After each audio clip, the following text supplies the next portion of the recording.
dalam setiap sholat kita, dalam surat Al-Fatihah, di ayat yang pertama kali kita baca, kita ucapkan Alhamdulillahirabbil alamin, baru Ar-Rahman Nir-Rahim sampai seterusnya. Ayat pertama itu bagaimana kita mendeklarasikan, kita menyampaikan kepada Allah secara tidak langsung, kita katakan, ya Allah, pujian ini hanya untuk Engkau ya Allah. Ya Allah, sanjungan ini untuk Rabbul Alamin. Yang disebut dengan Rabbul Alamin artinya adalah Tuhan yang mengatur semua semesta, Tuhan yang menghidupkan, Tuhan yang mematikan, Tuhan yang menyembuhkan dari sakit kita, Tuhan yang senantiasa memberikan keamanan, Tuhan yang senantiasa memberikan keselamatan. Maka dari itu kita selalu memuja dan memuji Allah Subhanahu wa ta'ala. Kemudian salawat beriring salam senantiasa kita limpah dan curahkan kepada baginda kita Muhammad sallallahu alaihi wasallam, yang semoga salawat dan salam juga senantiasa terus mengalir untuk keluarga beliau, untuk sahabat-sahabat beliau, untuk orang-orang yang senantiasa mengikuti langkahnya hingga hari kiamat nanti. Ibu bapak yang semoga dirahmati oleh Allah Subhanahu wa ta'ala, hapunten izin kami menyampaikannya sambil berdiri supaya lebih enak. Tapi yang pertama sekali lagi kita bersyukur kepada Allah Subhanahu wa ta'ala atas kesempatan yang Allah berikan kepada kita, sehingga hari ini kita sama-sama belajar. Jadi yang belajar bukan ibu dan bapak saja, saya pun belajar. Karena sebelum saya tiasa berdiri di payungan bapak sareng ibu sadayana, otomatis saya pun belajar. Maka judulnya adalah bagaimana kita belajar bersama terkait dengan manasik umroh. Ibu bapak yang dirahmati oleh Allah Subhanahu wa ta'ala, satu acana, apakah ada yang sudah pernah berangkat umroh? Ibu? Entosnya? Entos. Berarti ada ya yang sudah ya. Bapak ada yang sudah, bapak? Ada yang sudah berangkat umroh atau ini yang kali pertama? Ini kali pertama, Masya Allah. Selamat bapak dan ibu semuanya akan menjadi calon tamu Allah Subhanahu wa ta'ala. Ini baru calon, soalnya ibu dan bapak sadaya masih berada di kota Cianjur. Tapi nanti insya Allah ketika kaki dan bapak ibu semua menginjakan tanah haram, menginjakan dan melihat rumah Allah Subhanahu wa ta'ala, maka disitulah kita sudah menjadi tamu Allah Subhanahu wa ta'ala. Baik, ibu bapak yang dirahmati oleh Allah Subhanahu wa ta'ala, terkait dengan umroh dan haji itu adalah ibadah yang sangat unik bapak ibu. Kenapa saya katakan unik? Karena orang yang akan melaksanakan terkait dengan haji dan umroh adalah orang pilihan yang disebut dengan tamu Allah. Tidak sadaya jalmi anu gaduh artos tiasa berangkat ka Baitullah. Berapa banyak orang yang susah sekalipun, mungkin secara finansial, secara logika dan secara hitung-hitungan, Ustaz, abi mah jigana moal tiasa ka Baitullah kecuali meureun lamun tos ngempalkeun artos 40 tahun misalkan. Banyak kisah-kisah yang menarik bahwa hakikat dari orang yang berangkat dari umroh itu disebut dengan tamu Allah. Bukan berarti orang yang punya banyak uang bisa berangkat, bukan berarti orang yang tidak punya uang pun tidak bisa berangkat. Berapa banyak kisah-kisah yang kita dapatkan. Yang kami ingin sampaikan, di Jawa Timur sana ada seorang bapak tua yang kerjaan profesinya adalah seorang tukang beca. Ada yang pernah mendengar mungkin, karena memang viral cerita ini. Bagaimana setiap hari Jumat si bapak itu memotivasi dirinya. Setiap hari Jumat yang naik beca saya gratis, nggak boleh bayar. Itu janji dia sama dirinya. Apa dan mengapa dia menjadikan hari Jumat sebagai gratis untuk penumpang yang naik becanya? karena dia ingin bahwa dengan cara itu dia berwasilah, ya Allah, aku berikan tenaga aku, karena dia nggak punya uang. Dia nggak punya uang beli nasi bungkus kemudian dia sebarkan ke orang lain. Yang dia punya adalah pikiran, yang dia punya adalah tenaga, yang dia punya hanyalah beca. Maka dengan beca dan tenaga yang dia miliki, dia berikrar kepada Allah, ya Allah, setiap hari Jumat aku gratiskan. Karena dia pengen haji, karena dia ingin menjadi tamu Allah. Kembali lagi, hitung-hitungan matematika lama. Jangankan tukang beca, mungkin orang yang profesinya lebih tinggi dari tukang beca saja mungkin harus ada antrian untuk bisa dia berangkat haji. Sampai pada suatu saat di hari Jumat dia dapat satu penumpang. Diantarkan penumpang tersebut turun dari becanya. Pas si bapak-bapak penumpang itu mau ngasihkan uang bayarannya, kata tukang becanya, nggak usah Pak. Kata bapak-bapak tadi, ini aneh sekali. Orang mah kalau dikasih uang diterima, apalagi kalau uangnya besar nggak perlu dikembalikan. Akhirnya makin bingung ini si bapak ini. Si penumpang ini makin bingung, kenapa dia nggak mau? Nggak Pak, khusus hari Jumat saya gratiskan.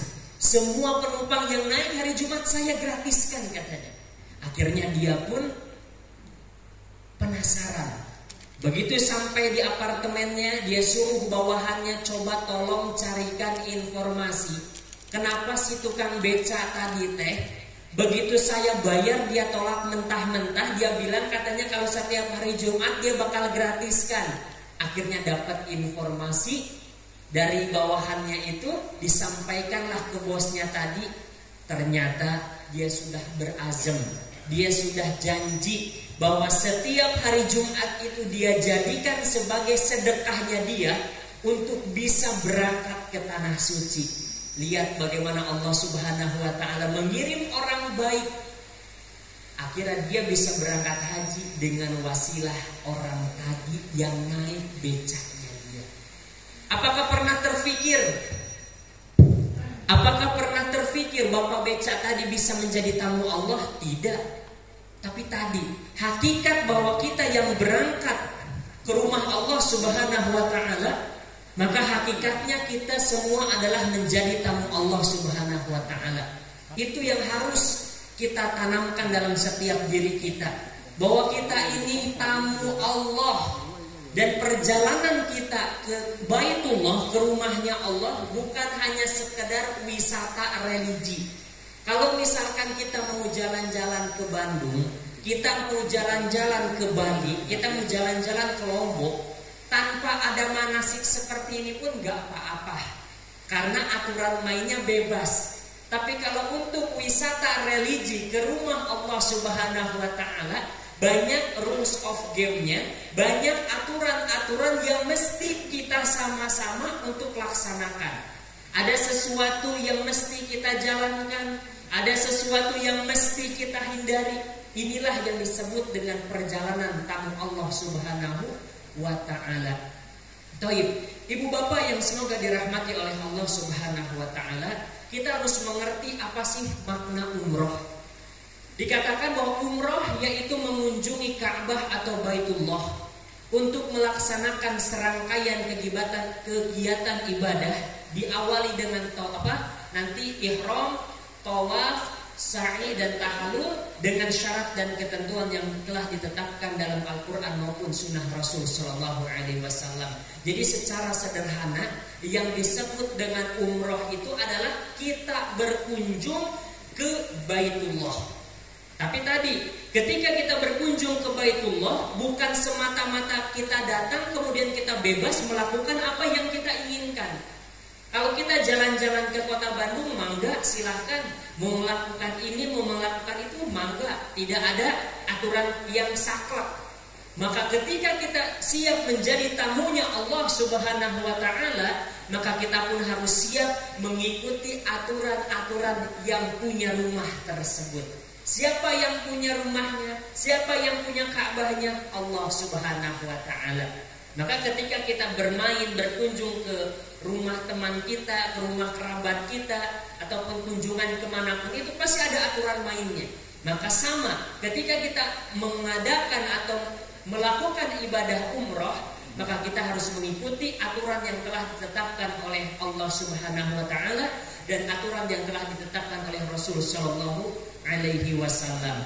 Baik, Bapak Ibu yang semoga dirahmati oleh Allah Subhanahu wa taala, yang harus kita ketahui tatkala kita mau mengadakan dan menjalankan ibadah ini, kita harus tahu yang namanya keutamaan.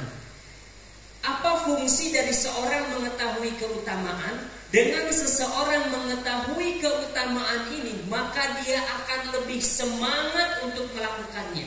Contoh sederhana, ketika kita makan, ketika kita minum, ketika kita bekerja, pasti ada motivasi yang membuat kita semangat untuk melakukannya. Contoh misalkan, kenapa kok Anda rela harus berangkat pagi? Nih misalkan orang-orang perantau yang ada di Jakarta, yang mereka rela meninggalkan keluarganya, yang mereka rela meninggalkan sahabat-sahabatnya untuk bekerja di Jakarta. Kalau kita tanyakan kepada mereka, apa motivasi Anda berangkat ke ibu kota, kemudian kau berangkat ketika macet, pulang ketika macet, kau berangkat kerja ketika anak-anak masih tidur, kau pulang kerja ketika anak-anak sudah tidur, apakah tidak melelahkan? Pasti melelahkan. Cuman kalau kita tanya kepada orang tersebut, apa sih motivasi Anda? Maka dia akan mengatakan, motivasi terbesar aku adalah bagaimana aku bisa menafkahi saudara-saudaraku. Ada motivasi, ada keutamaan. Maka sama halnya ibu dan bapak yang semoga dirahmati oleh Allah Subhanahu wa taala, ketika kita hendak melaksanakan umroh, kita harus mengetahui apa keutamaan dari umroh tersebut. Apa yang akan kita dapatkan ketika seorang hamba telah melaksanakan umroh tersebut? Maka yang pertama dikatakan umroh itu adalah jihad sebagaimana ibadah haji. Jadi jihad itu bukan melulu pakai pedang, bukan melulu pakai panah, bukan melulu pakai kuda. Orang yang berangkat umroh, orang yang berangkat haji pun dikatakan sebagai jihad. Karena jihad secara bahasa itu artinya mengerahkan seluruh tenaga yang kita miliki untuk berjuang. Bagaimana tidak ini umroh dikatakan umroh, dikatakan jihad? Kita harus rela, mungkin ada yang menjual tanahnya, ada yang menjual kendaraannya, ada yang menjual kebunnya. Untuk apa? Untuk memenuhi panggilan Allah. Maka dikatakan oleh ibunda kita Aisyah radhiyallahu anha, istrinya Rasul sallallahu alaihi wasallam, beliau mengatakan, "Qultu ya Rasulullah, 'ala nisa'i jihadun?" Qala na'am, 'alaihinna jihadun la qitala fihi al-hajj wal umrah. Ibunda kita Aisyah radhiyallahu anha berkata kepada suaminya, "Wahai Rasulullah, apakah buat wanita juga bisa berjihad?" Karena dulu pada zaman Rasulullah yang biasa perang itu laki-laki.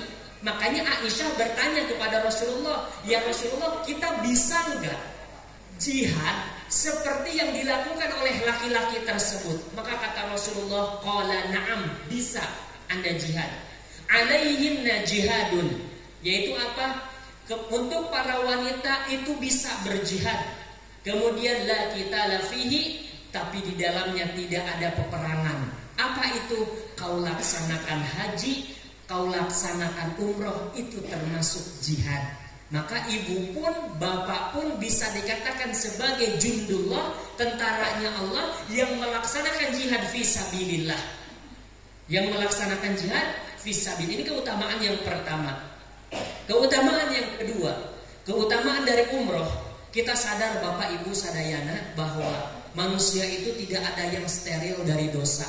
Setiap kita adalah pengukir dosa. Setiap kita mungkin pernah tergelincir kepada dosa dan kesalahan.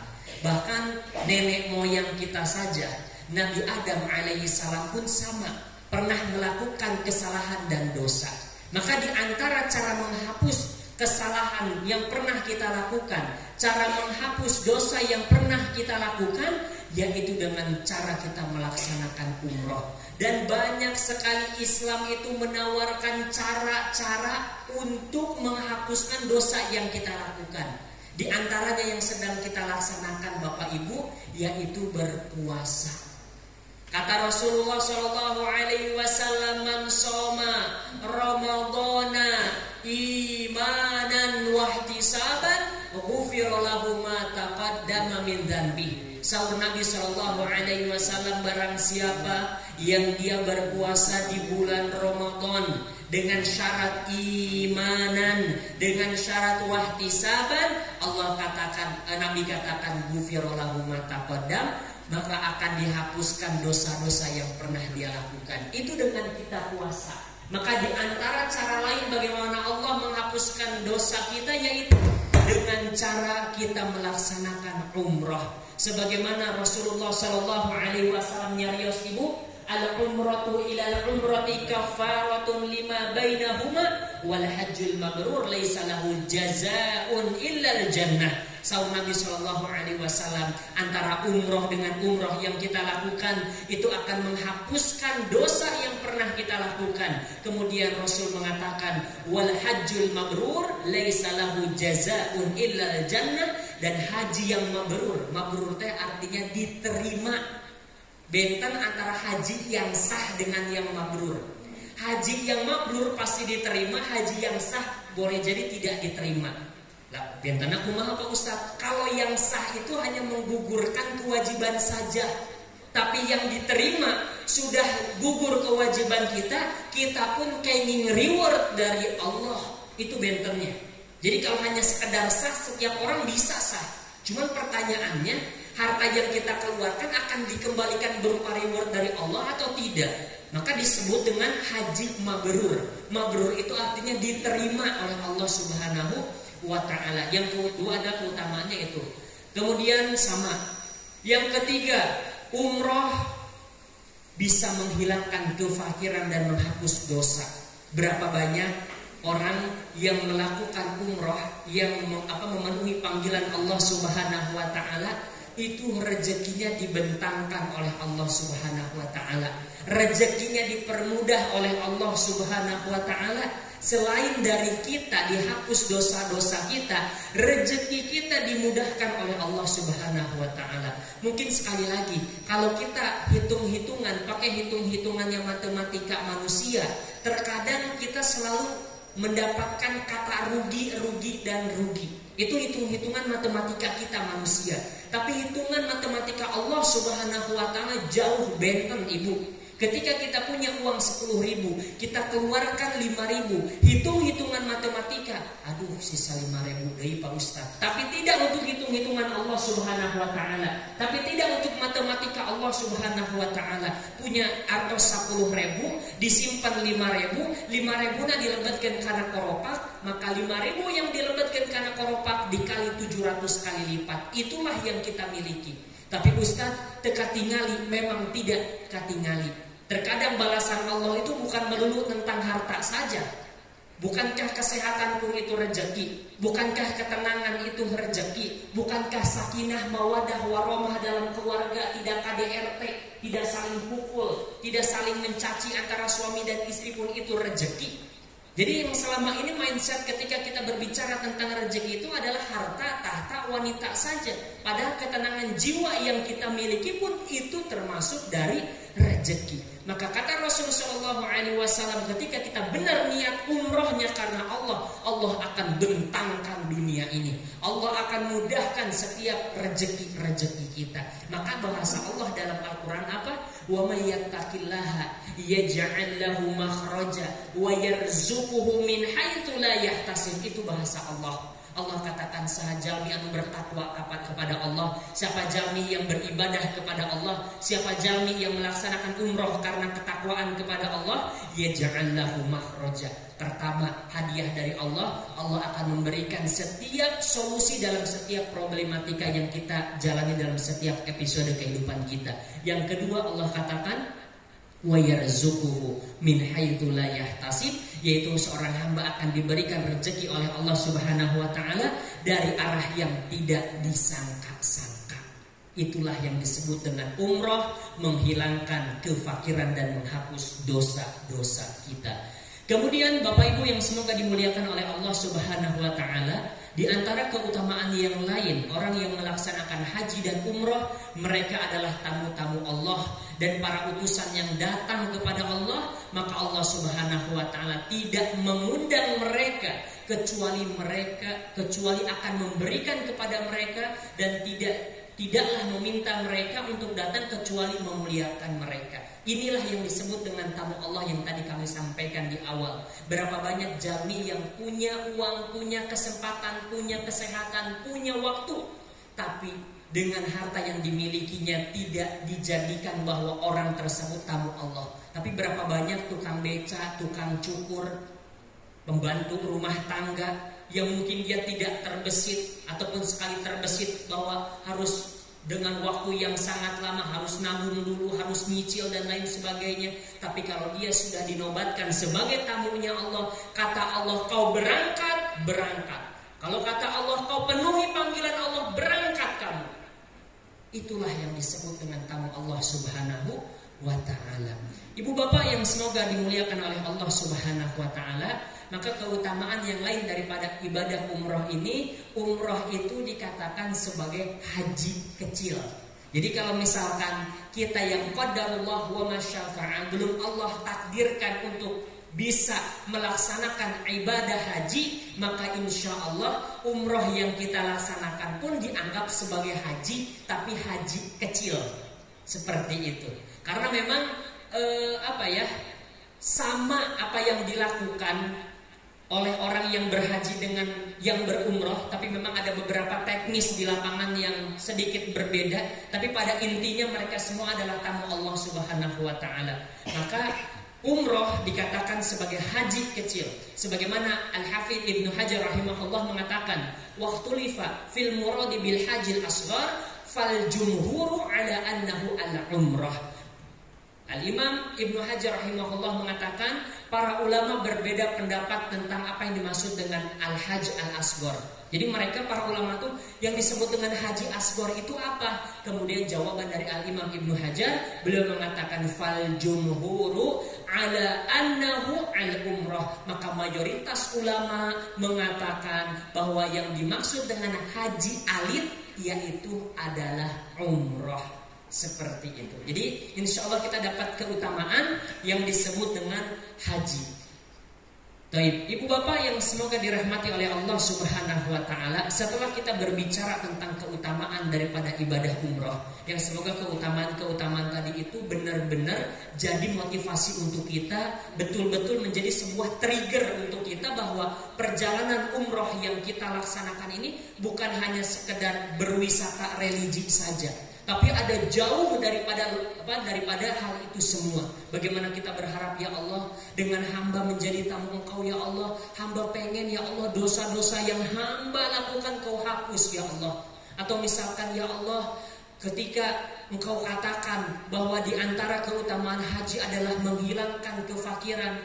Misalkan kita punya hutang yang mungkin belum terlunasi, kita punya penyakit yang mungkin belum terobati, maka kita sama-sama bertawasul kepada Allah dengan ibadah umroh yang kita lakukan. Ingat, Allah Subhanahu wa ta'ala bisa melakukan semua yang Allah inginkan. Sebagaimana Allah katakan dalam Al-Quran, innama amruhu idza arada syai'an ayyaqula lahu kun fayakun. Kalau Allah hoyong ngajantenkeun sesuatu, maka Allah hanya mengucapkan dua kata. Yang pertama kun, jadilah, fayakun, pasti terjadi. Tapi ada satu yang Allah nggak bisa, ibu. Ada satu yang Allah nggak mampu, bapak. Kira-kira apa, bu? Semua yang Allah inginkan pasti bisa, semua yang Allah inginkan pasti mampu. Tapi ada satu yang Allah tidak bisa. Apa itu? Satu, Allah nggak bisa ingkar janji. Allah katakan dalam Al-Quran, innallaha la yukhliful mi'ad. Allah paling gak bisa yang namanya ingkar janji. Allah gak bisa. Maka semua bisa Allah lakukan. Ibu bapak yang semoga Allah muliakan, di antara persiapan sebelum kita melaksanakan umroh. Jadi tadi Kalau kita mau jalan-jalan ke tempat yang kita inginkan, kita pengen berwisata ke Curug yang lagi viral mungkin di Cianjur, kita pengen jalan-jalan ke Lembang, kita pengen jalan-jalan kemanapun itu, kita punya persiapan. Tapi beda persiapan ketika kita ingin menjadi tamu Allah Subhanahu wa Ta'ala. Beda persiapan ketika kita ingin melihat Baitullah, benteng. Maka yang pertama persiapannya ibu bapak yang semoga dimuliakan oleh Allah, pertama bertaubat dari segala dosa dan istighfar. Ibu bapak, masa iya kita mau datang ke tanah suci? Masa iya kita mau datang ke rumah suci, yaitu rumahnya Allah, dengan membawa dosa segunung yang pernah kita lakukan? Apa kita nggak malu nanti di hadapan Allah? Apakah kita tidak malu di hadapan para malaikat Allah? Kita datang ke rumah Allah yang dikatakan sebagai tanah suci, rumah yang suci, Baitullah, dengan kita membawa segunung dosa yang kita lakukan. Kita gak pengen, karena ini beda perjalanannya. Kita ingin bertemu dengan Baitullah, kita ingin menatap langsung Baitullah. Mungkin selama ini kita melihat di sejadah, mungkin selama ini kita lihat di YouTube, mungkin selama ini kita lihat di TV. Tapi nanti ketika ibu dan bapak benar Allah takdirkan, maka akan menetes air mata itu. Wallahu alam. Setiap orang yang pertama kali melihat Baitullah, mereka akan meneteskan. Ini kisah nyata. Bagaimana anak pribadi tahun yang lalu atau ya tahun yang lalu umroh, dan kami bersama dengan orang yang qadarullah orang tersebut tidak bisa melihat. Bayangkan orang tersebut nggak bisa melihat, dan orang tersebut anak tuntun orangnya, anak tuntun.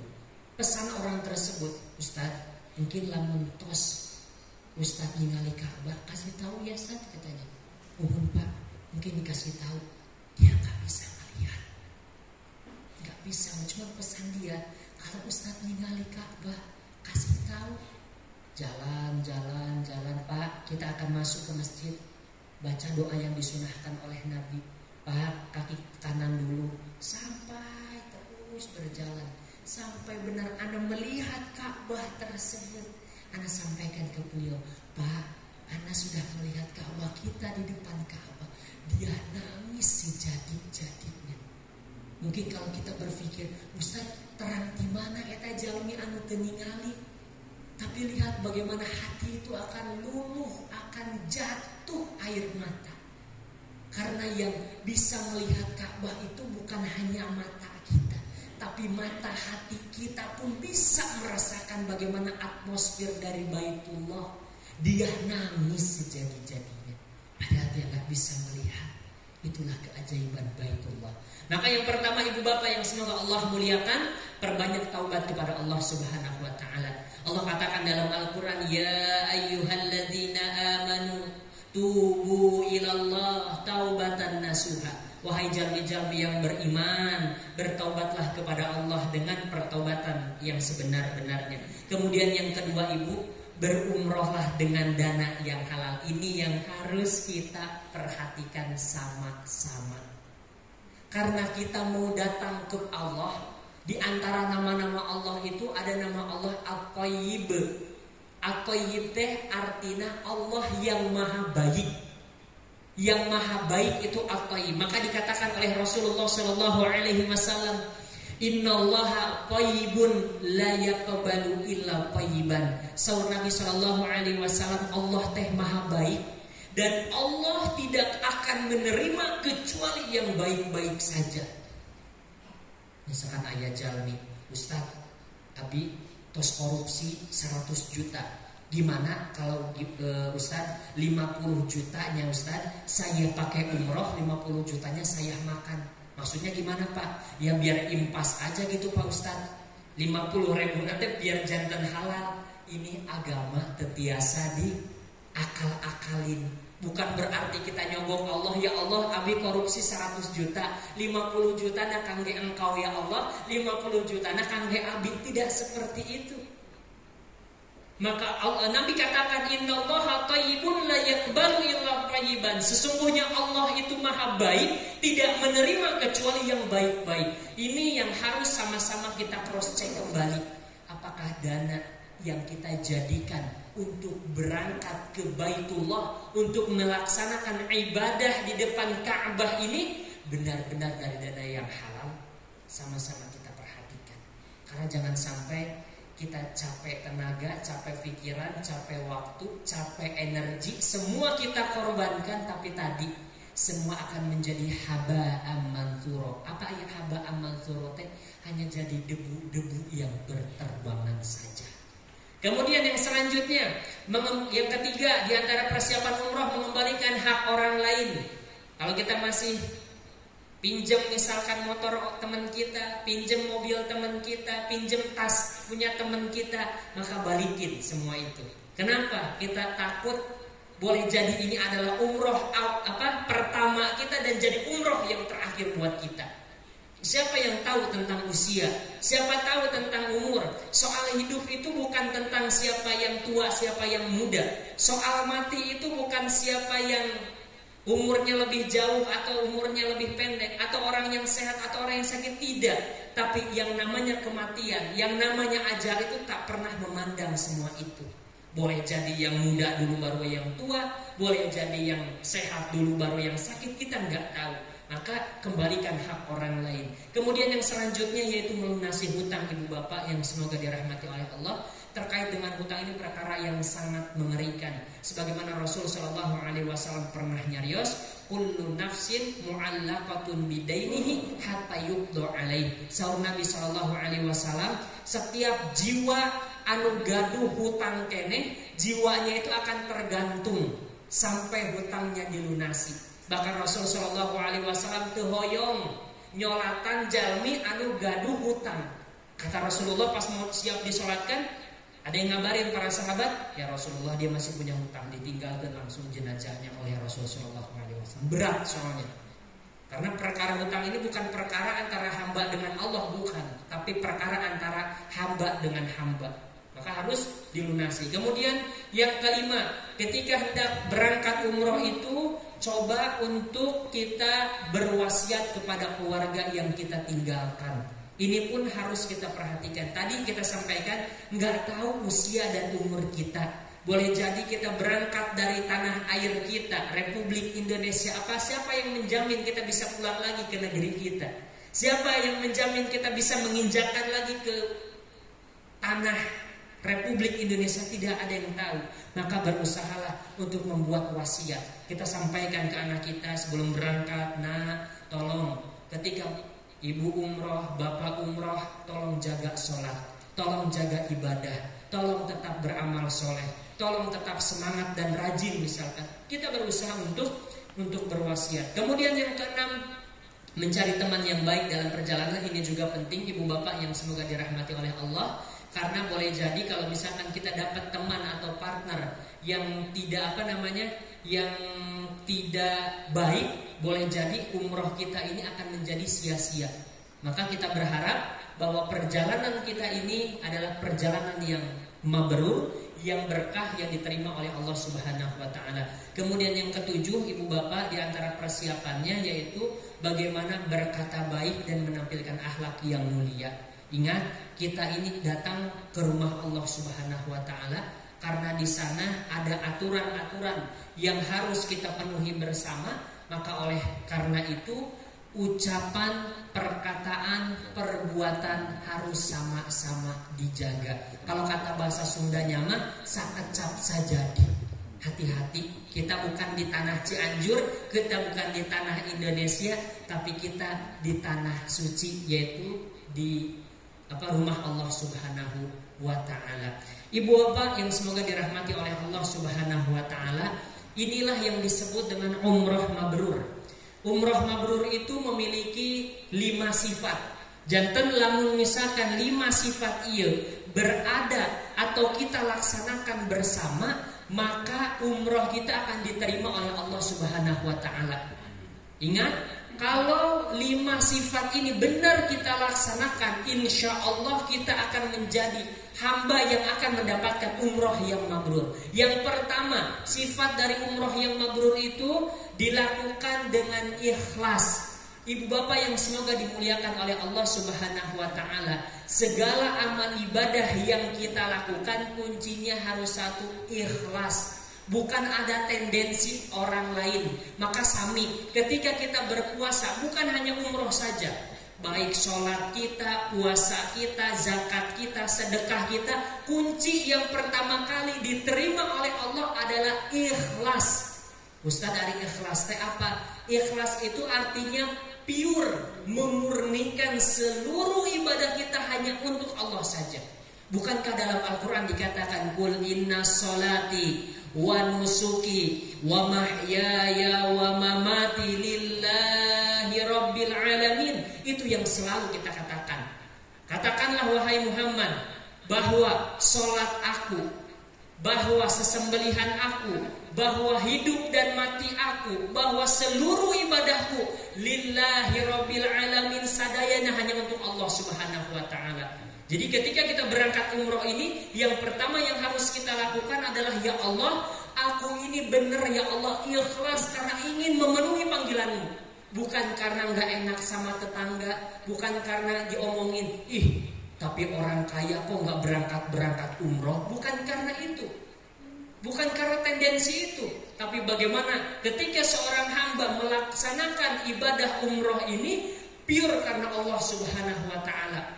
Bukan atas didasari dengan riya, bukan atas didasari dengan sum'ah, bukan pengen dilihat orang, bukan pengen didengar, bukan. Tapi benar hanya karena Allah Subhanahu wa ta'ala. Yang kedua, biaya pelaksanaan haji tersebut adalah dari dana yang halal. Jadi kalau misalkan dana tersebut bukan dari dana yang halal, takut-takutnya kita tidak memiliki sifat umroh yang mabrur ini. Karena Rasul Shallallahu Alaihi Wasallam mengatakan, Innallaha thayyibun wa la yaqbalu illa thayyiban. Sesungguhnya Allah itu maha baik dan Allah tidak menerima kecuali yang baik-baik saja. Kemudian yang ketiga, ibu dan bapak, yang diantara dari sifat umroh yang mabrur, umroh yang diterima oleh Allah Subhanahu wa ta'ala, yaitu menjauhi segala dosa dan perbuatan maksiat yang menyelisih syariat. Udahlah, kalau kita maksiat, kalau kita melakukan dosa, jangan di tanah suci, jangan di rumah Allah. Karena kenapa? Itu semua bisa mempengaruhi dari setiap haji dan umroh yang kita lakukan. Jangan sampai itu kita lakukan. Kemudian yang keempat, di antara sifat dari umroh yang mabrur dilakukan dengan penuh akhlak yang mulia dan kelemah lembutan. Bagaimana semua itu?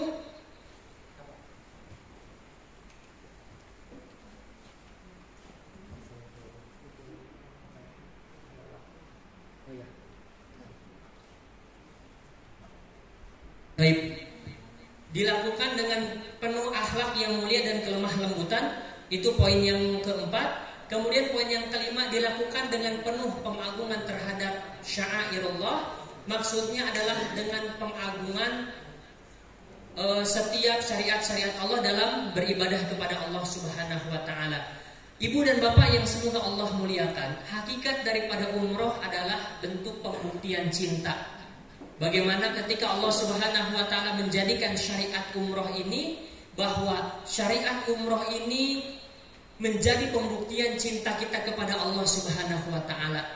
Kemudian yang kedua, menjadi pembuktian cinta kita kepada Rasul Shallallahu Alaihi Wasallam. Kemudian menegakkan tauhid, ucapan-ucapan yang kita ucapkan semuanya berhubungan dengan tauhid. Kemudian yang keempat, menegakkan zikir dan berdoa kepada Allah Subhanahu wa ta'ala. Kemudian yang kelima, menguatkan ukhuwah Islamiyah.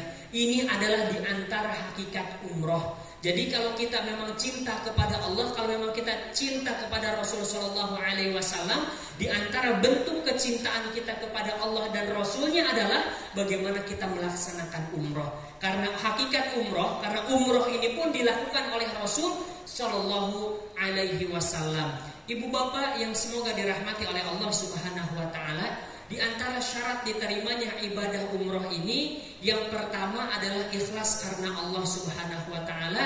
Yang kedua adalah mengikuti Nabi Shallallahu Alaihi Wasallam. Jadi seluruh amal ibadah kita dua kuncinya. Yang pertama, ibadah yang kita lakukan karena Allah. Yang kedua, ibadah yang kita lakukan sesuai dengan tuntunan Rasulullah Shallallahu Alaihi Wasallam. Itu adalah kunci semua ibadah yang kita lakukan. Kalau ingin diterima oleh Allah Subhanahu wa taala, maka harus mengikuti dua syarat dalam ibadah tersebut. Ibu bapak yang semoga dirahmati oleh Allah Subhanahu wa taala, di antara rukun dan wajib umroh. Rukun umroh itu ada 4. Rukun umroh ada 4. Yang pertama berihram. Ini kita berbicara secara general dan secara globalnya dulu. Yang kedua tawaf, yang ketiga sa'i, yang keempat adalah bertahalul atau menggundul, memotong sebagian rambut. Ini rukun umroh. Jadi umroh ini cuma melaksanakan 4 ini saja. Jadi kurang lebih kita melaksanakan umroh 4 sampai 5 jam pun bisa. Jadi kita datang ke mana, ke Mekah, kemudian kita melaksanakan 4 rukun ini. Setelah itu boleh pulang, boleh pulang. Cuman kan kita jalan dan pergi dari negeri yang sangat jauh.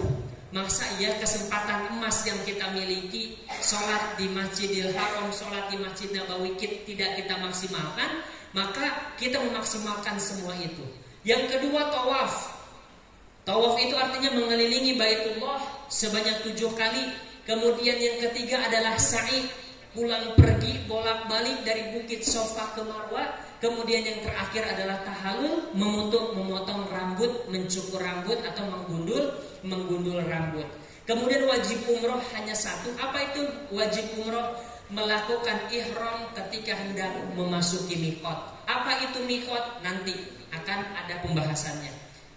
Nah, ibu bapak yang semoga dirahmati oleh Allah Subhanahu wa taala, jadi miqat itu terbagi menjadi 2. Ada miqat zamani, ada miqat makani. Jadi miqat zamani itu artinya miqat yang berhubungan dengan zaman. Zaman teh berhubungan sareng waktos dan waktu. Itu disebut dengan miqat zamani. Adapun miqat makani yaitu miqat yang berhubungan dengan tempat. Dan miqat itu sudah ditetapkan oleh Rasul sallallahu alaihi wasallam ada 5 tempat. Jadi Ustaz lamun abi hoyong mulaina mikotna di Cianjur tiasa teu nya henteu. Lamun misalkan mikotna di Jakarta tiasa teu henteu. Karena semuanya sudah ditetapkan oleh Rasul sallallahu alaihi wasallam. Inilah yang disebut dengan miqat ihram.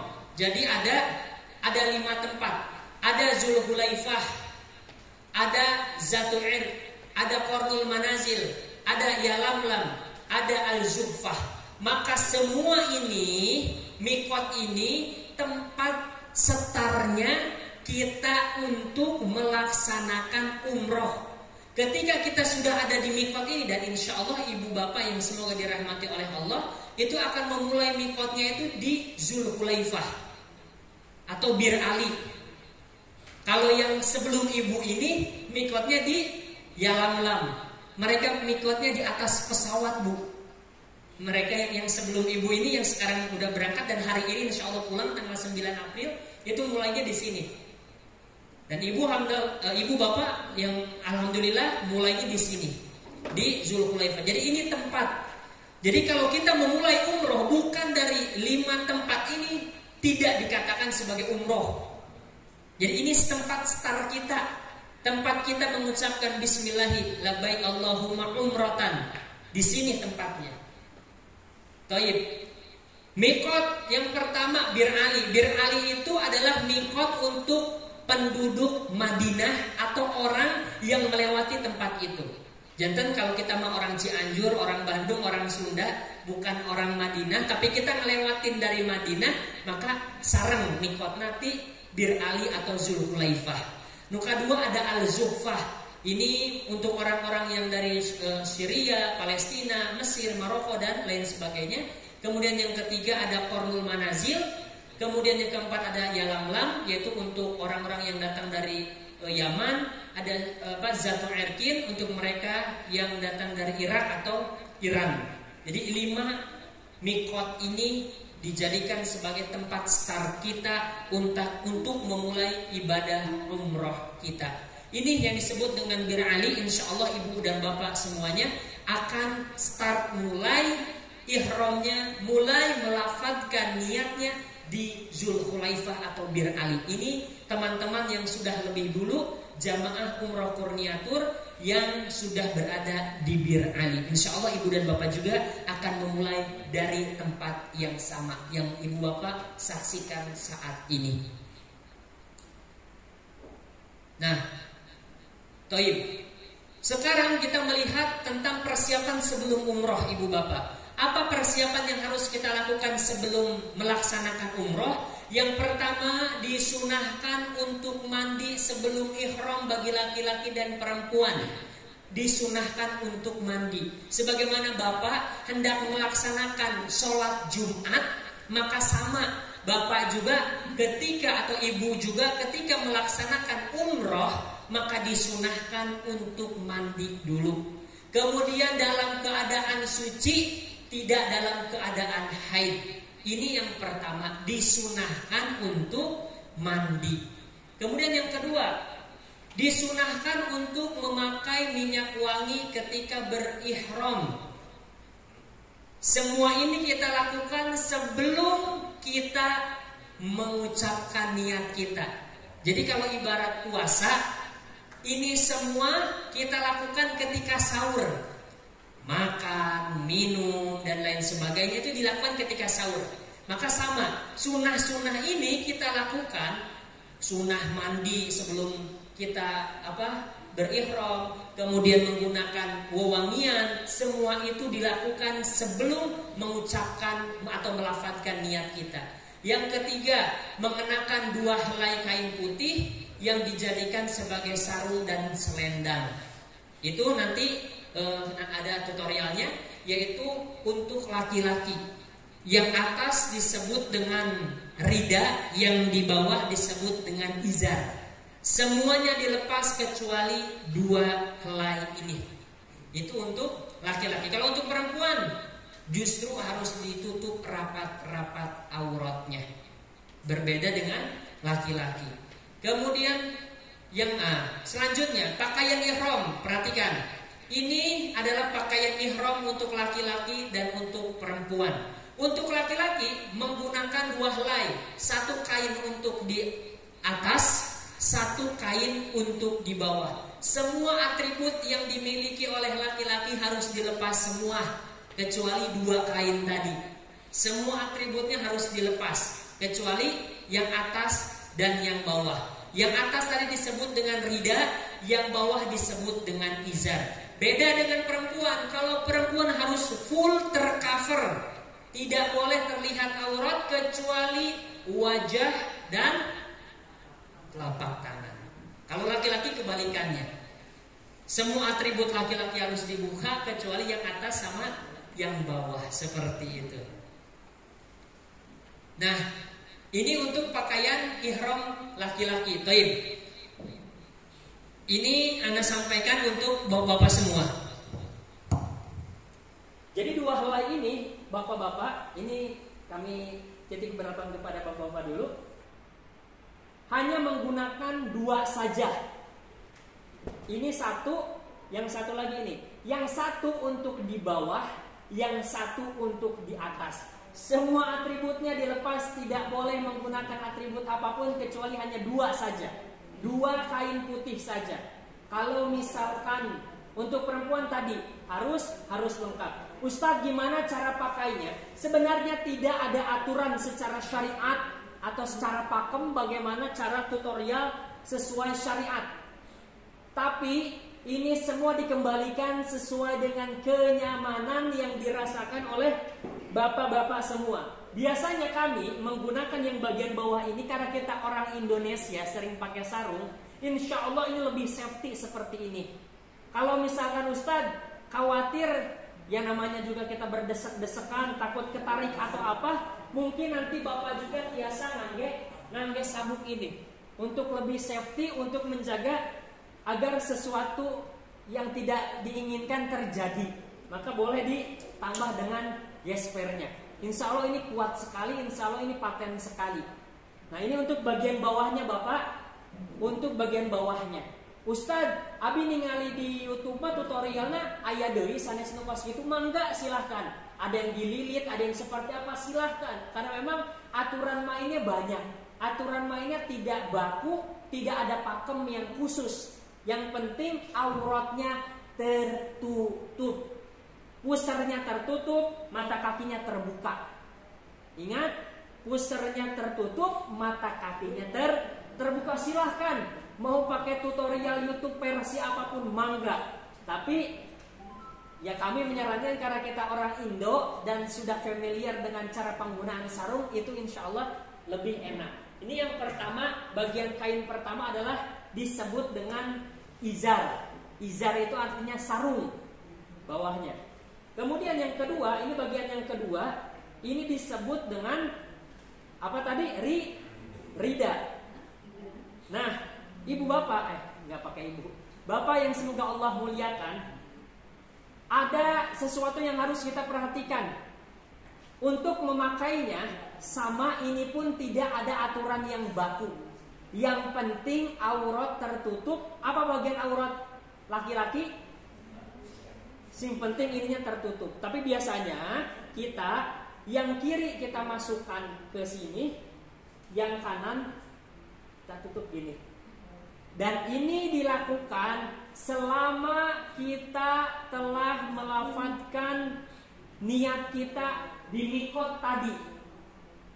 Saya mau tanya kepada Bapak, kapan kita mulai membuka bagian kanan kita? Ada yang terang Pak? Apakah kita gunakan gini terus? Tidak. Kapan kita membuka bagian kanan kita? Tatkala hendak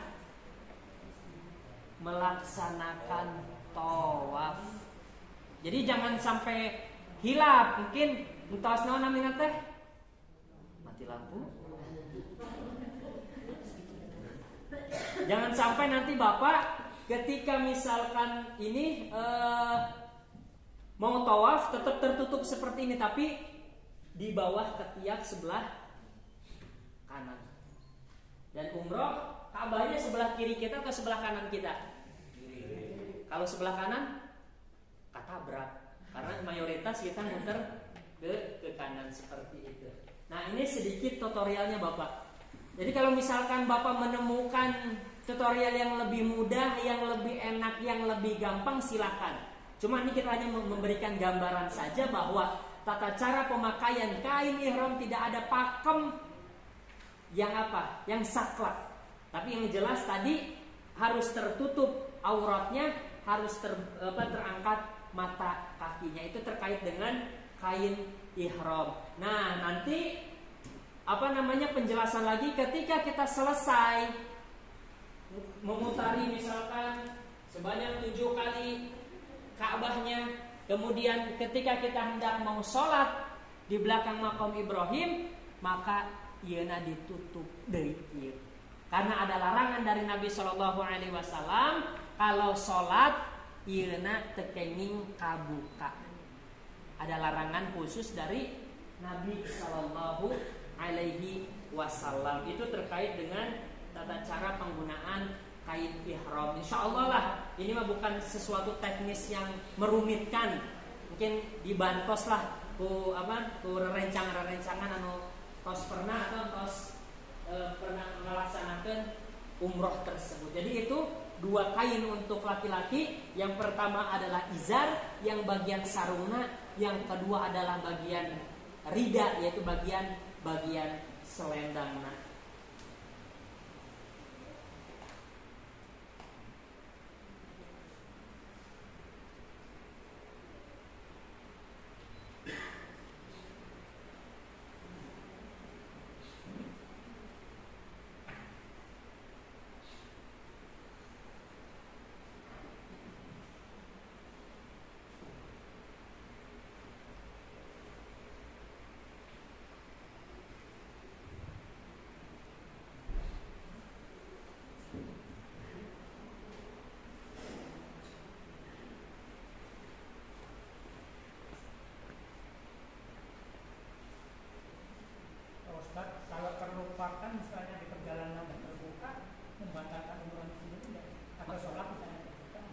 Ya, terima kasih atas pertanyaannya. Terkait dengan masalah lupa, misalkan tadinya tidak tertutup bagian ininya, maka itu adalah salah satu hal yang ma'fu. Apa itu ma'fu? Yang dimaafkan oleh Allah Subhanahu wa taala. Tapi hati-hati, kalau misalkan ketika rentetan dalam satu paket umroh yang kita lakukan, itu harus ada dam yang kita bayar. Tapi kalau misalkan tadi ketika sholat saja hanya dalam masalah itu, maka insya Allah sejauh yang kami ketahui itu adalah sesuatu yang ma'fu, sesuatu yang dimaafkan. Bisa dimengerti? Wa hadza wallahu a'lam bishawab.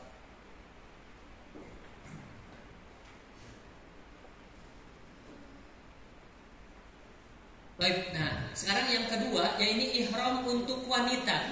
Ihram untuk wanita ini pakaiannya full, tidak ada yang terbuka kecuali hanya wajah dan telapak tangan saja. Ingat, ini adalah pakaian ihram untuk wanita. Baik, sekarang kita akan berbicara tentang tempat dan waktu ihram.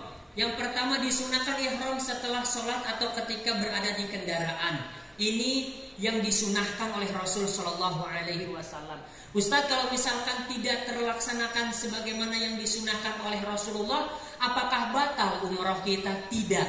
Hanya saja henteu kenging keutamaan apa yang disampaikan oleh Rasul Shallallahu Alaihi Wasallam. Kemudian yang kedua, ketika sudah di atas kendaraan kemudian menghadap kiblat. Kalau misalkan hal tersebut menyulitkan kita, tidak membuat kita mudah, maka itu tidak menjadi sebuah persoalan.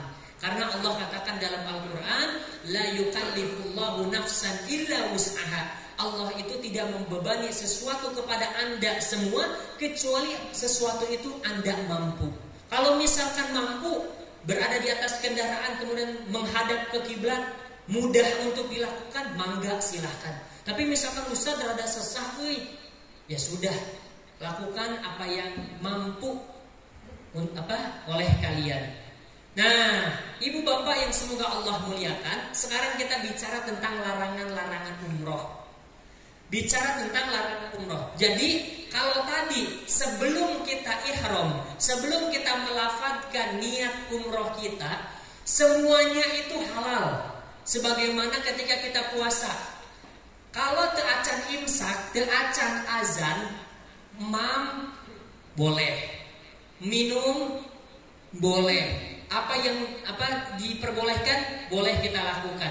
Tapi ketika imsak, ketika azan, maka makan dan minum jadi nggak boleh. Sama halnya sarana umroh bapak dan ibu yang semoga Allah muliakan. Ketika pria tadi sudah memakai 2 helai, atas bawah, sudah mengucapkan labbaik Allahumma umrotan, larangan yang pertama tidak boleh ngangge yang berjahit. Tetiasa deui bapak punten ngangge kopeah, kopeahna dilembetkeun heula kana kantong. Tetiasa deui ngangge acu. Tetiasa deui ngangge sepatu yang berjahit. Tetiasa deui ngangge topi yang berjahit. Tidak boleh. Kalau misalnya ada pertanyaan, Ustadz kenapa tidak bolehkan? Wallahu a'lam bishawab. Kita sebagai hamba hanya manut saja dengan aturan yang Allah dan Rasulnya tetapkan. Kalau kata Nabi tekenging, kata Allah tekenging, sami'na wa ata'na. Jadi jangan sampai kenapa sih kok nggak boleh? Wallahu a'lam bishawab. Sama halnya kita puasa, kenapa kok nggak boleh minum air putih jam berapa sekarang? Jam 1 siang misalkan jam 2. Kalau ditanya pas gitu, wallahu alam apa alasannya? Cuman syariat mengatakan seperti itu.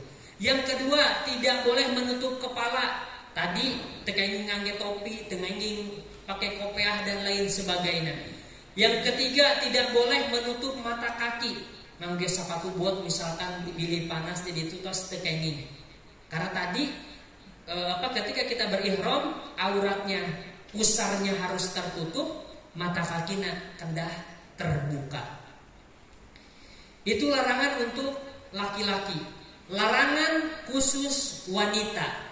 Apa saja Nabi Shallallahu Alaihi Wasallam bersabda, wala tankibil mar'atu al-muhrimatu wala talbisal qaffazaini. Rasul nyarios tidak boleh bagi seorang wanita yang sedang berihram memakai cadar dan tidak boleh juga memakai kedua kaos tangan tekenging. Tidak boleh menggunakan hal tersebut. Kalau ditaros deui Ustaz geuning teu kenging kan cuma ngangge doang. Wallahu a'lam bishawab. Nu sing penting ieu aturan yang disampaikan oleh Rasul, ieu aturan yang disampaikan atau yang dibuat oleh Allah Subhanahu wa taala. Jadi tidak boleh menutup muka, tidak boleh menutup tangan. Sekarang larangan bagi laki-laki, sareng larangan bagi perempuan. Tadi bagi laki-laki saja, tadi bagi perempuan saja. Sekarang gak boleh bagi laki-laki, juga gak boleh bagi perempuan. Yang pertama, larangan bagi pria dan wanita memakai wewangian. Namun ditaruh Ustaz, sanesna tadi disunahkan, leres. Tadi disunahkan saat acan kita berihram. Tapi kalau kita sudah berihram punten, ieu jadi teu kenging. Sama tadi ketika kita sahur. Ustaz tadi sahur mah kenging geuning eueut sareng emam, tapi amun tos imsak tiasa teu Bu? Teu tiasa. Amin kopi ditaros kunaon alasanna teu tiasa? Wallahu alam bisawab, karena aturannya seperti itu. Lihat, berarti anu teu kenging wewangian. Nu kadua teu kenging mencabut atau mencukur rambut. Teu kenging. Ustaz lamun misalkan aya rambut anu rontok nyalira benten carita. Da eta mah sanes di bawah kehendak kita. Tiba-tiba aya nu jatuh we Ustaz hiji, batal meureun umrohna? Tidak, karena itu di bawah kendali kita. Yang ketiga, teu tiasa memotong atau mencabut kuku. Gak boleh juga. Yang keempat, tidak boleh berburu binatang. Di sana seueur manuk japati ditewak hiji, batal umrohna. Kemudian tidak boleh memotong pepohonan yang ada di Mekah, karena disebat tanah haram teh maksudna haram melakukan yang dilarang ku Allah Subhanahu wa taala. Eta disebat tanah haram. Yang keenam, tidak boleh bermesraan. Misalkan ada pengantin baru hoyong honeymoon misalkan ke tanah suci, tapi dia dengan niat dia niat ihram kemudian bermesra-mesraan, takut bisa membatalkan umrohnya. Kemudian berhubungan suami istri jelas ini dilarang. Dan yang kedelapan, tidak boleh nikah, artinya tidak boleh akad nikah. Ustaz, aya viral geuning di sosial media yang melangsungkan nikahnya. Ya kalau kita lihat dengan perspektif Islam berarti batal dong ihramnya, terkena dam, kedah, muncit embe. Soalnya dia telah melakukan larangan yang dibuat oleh syariat. Yang ke-9, melakukan perbuatan keji, dosa atau debat kusir. Tinggalkan semua itu. Semua itu adalah maksiat. Dalil-dalilnya tadi telah kita sampaikan. Toib. Sekarang kita akan masuk ke pembahasan talbiyah. Apa itu talbiyah? Talbiyah teh ucapan labbaik Allahumma labbaik, eta disebut talbiyah. Kalau istighfar astagfirullah. Kalau hamdalah alhamdulillah. Sekarang talbiyah. Talbiyah itu apa? Talbiyah itu membaca labbaik Allahumma labbaik labbaik la syarika laka labbaik innal hamda wan ni'mata laka wal mulk la syarika lak. Kapan ini dibaca ibu bapak? Bulan? Saat engkos ihram. Bukan di Bandara Soekarno-Hatta tos misalkan talbiyah sanes. Tapi nanti ketika ibu sareng bapak tos tibir alih mohon tos ibu tos siap tos ready ngangge acuk ihram, bapak tos ready oge ngangge acuk ihram, kemudian bapak sholat heula 2 rakaat. Mungkin mah enak aya kesempatan sholat heula, tapi anu sate pemberangkatan anu sate acan ibu sareng bapak yang kemarin tanggal 1 April itu mereka ihramnya di atas pesawat. Mereka harus berihram. Ibu mah insya Allah enak. Bade sholat heula, bade duka hari ibak mah mungkin kalamian ya. Ibak mah mending di hotel we. sholat, kemudian baru nanti diniatkan. Ketika ibu dan bapak sudah meniatkan umroh tersebut, maka memperbanyak talbiyah sampai ningali bumi Allah. Madinah Mekah itu kira-kira berapa jam? 8 jaman ibu bapak. Selama 8 jam bapak talbiyah. Ustaz capek tiasa kulem lah, tiasa kulem, bangun lagi labaik Allahumma labaik, capek kulem deui labaik Allah, terus diulang-ulang sampai ibu dan bapak ningali Ka'bah nembe liren talbiyahna. Karena kan naon anu diucapkeun ku naon namina teh, ku anu umroh teh labaik Allahumma labaik, ya Allah aku memenuhi panggilanmu ya Allah, ya Allah aku memenuhi panggilanmu ya Allah, ya Allah aku memenuhi panggilanmu ya Allah. Kemudian perhatikan ibu bapak, tidak ada sekutu bagimu ya Allah, aku penuhi panggilanmu ya Allah, segala puji ya Allah, segala nikmat ya Allah, sadayana milik Engkau ya Allah, tidak ada kerajaan, tidak ada sekutu bagimu. Ini adalah ucapan bagaimana kita merasa bahwa kita adalah hamba Allah yang kita tidak memiliki apa-apa. Ini. Kemudian, jika ibu dan bapak sadayana telah sampai di Masjidil Haram, maka dahulukan kaki kanan dan ucapkan doa ini. Janten ketika hendak sebenarnya sanes hanya ke Masjidil Haram saja, sunnah lebet ke masjid sampean kanan heula nembe sampean kiri. Tapi benten lamun bade lebet ka jamban kiri heula nembe kanan, jangan sampai terbalik. Masuk masjid yang pertama dilakukan adalah kaki kanan dulu baru kaki kiri. Kemudian baca doa apa? Ini doanya, Bismillahi wassalatu wassalamu ala rasulillah, Allahumma ftahli abwaba rahmati, a'udzu billahil azim wa biwajhihil karim wa sultanihil qadim minasyaitonir rajim. Ustaz gini panjang pisan, tiasa diringkas Bismillahi, yang biasa Allahumma ftahli abwaba rahmati. Tapi tiasa niron lah, tiasa ningali catatan dasarnya pujian. Misalkan pada lebat dibuka ulah catatanna, oh ya doana dibaca Bismillahirrahmanirrahim wassalatu wassalamu ala rasulillah, tekeuna naon moal disetrap insyaallah ku guru.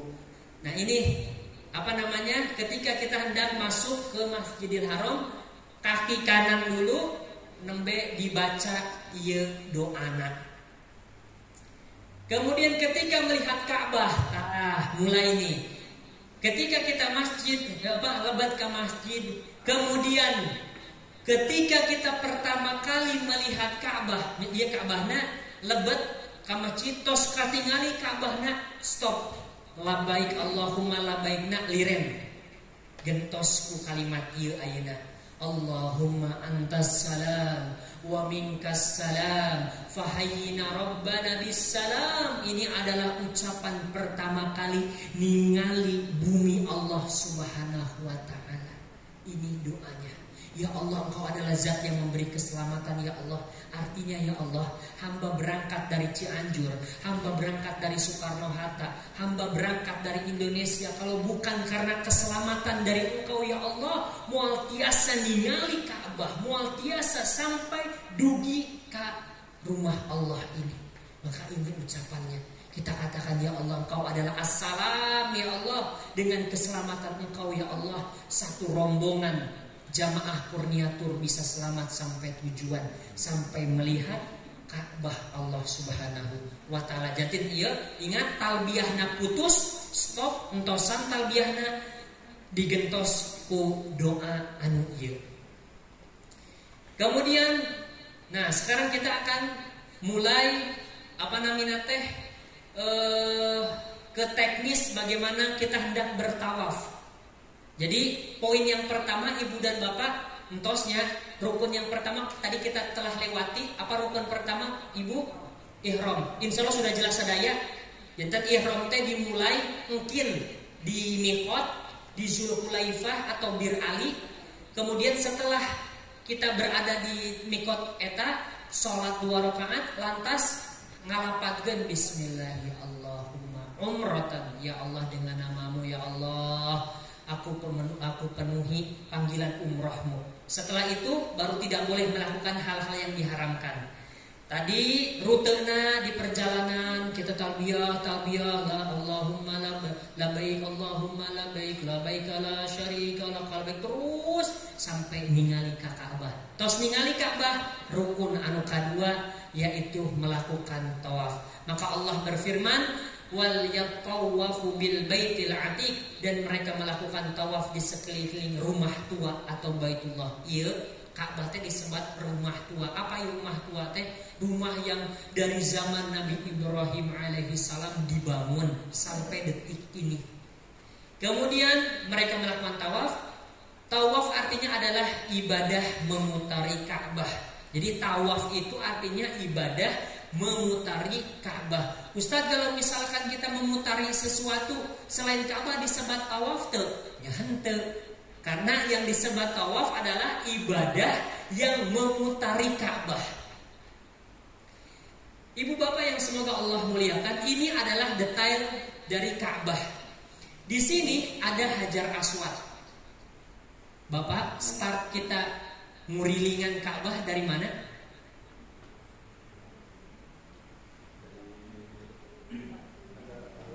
Dari Hajar Aswad. Berarti Hajar Aswad tadi, ini nih, Hajar Aswad ketinggali. Nah berarti ini start mulai dari sini, mulainya dari Hajar Aswad.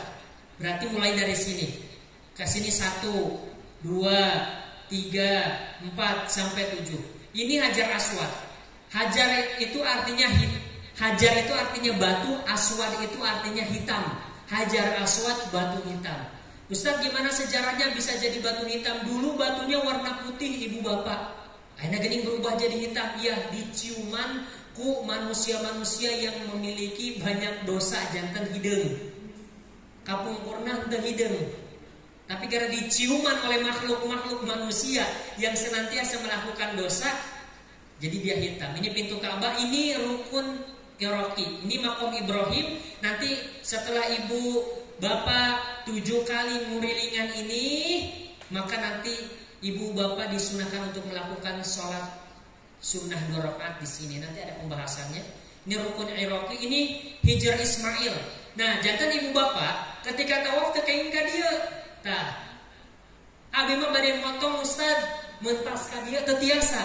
Hakikatna ibu bapak, ieu teh bangunan yang bagian dari Ka'bah oge. Gini Ustaz untuk diparatkan ke dugi ke Hijr Ismail kapungkur, apa namanya orang-orang Arab terdahulu kenging gaduh dana halal teh ngantiasa ngabangun sakieu unggul. Da moal mungkin piraku ti dana atau ti artos nu haram bade diekspansi bade diagengkeun tapi ka dieu tidak. Dana halal anu dipigaduhna ngan sakieu. Jantan ibu bapak ke muterna ka dieu teu tiasa abi hoyong motong teu dianggap, soalnya ibaratnya ibu bapak nabrak kana tembok. Betul seperti itu. Nah, jadi kalau ibu bapak tiasa dikasih kesempatan ku Allah salat di dieu, berarti ibu bapak diumpamakan seperti ibu bapak salat di lembeuteun Ka'bah. Seperti itu. Ini rukun Syami, ini rukun Yamani. Ini Hajar Aswad. Ini foto ini ketika COVID-19. Jadi benar-benar overprotective, tinggali bapak, tinggali ibu, dijagaan betul-betul. Ini gaya dijagaan, tapi nanti insya Allah ibu dan bapak ieu tos teu aya, ibu bapak kalau Allah takdirkan tiasa nyium Hajar Aswad ieu, insya Allah dipermudah. Nah ini mulai tawaf dari Hajar Aswad. Mulai 1, 2, 3, 4 terus sampai 7, baru nanti sholat 2 rakaat di makom Ibrahim. Syarat-syarat tawaf apa saja ibu dan bapak? Ini kedah terang supaya kita tidak salah kaprah. Yang pertama harus suci dari hadas besar dan hadas kecil. Hadas besar contohnya adalah junub.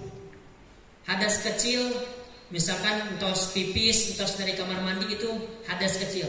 Jadi syaratnya sama seperti jalmi anu bade ngalaksanakeun salat. Kedah bebas di hadas agung sareng hadas alit. Kemudian yang kedua, suci dari najis baik badan maupun pakaian. Nauzubillah, misalkan pakaian kita terciprati atau pakaian kita terkena sesuatu yang najis, maka harus dibersihkan. Kalau terbiasa boleh diganti.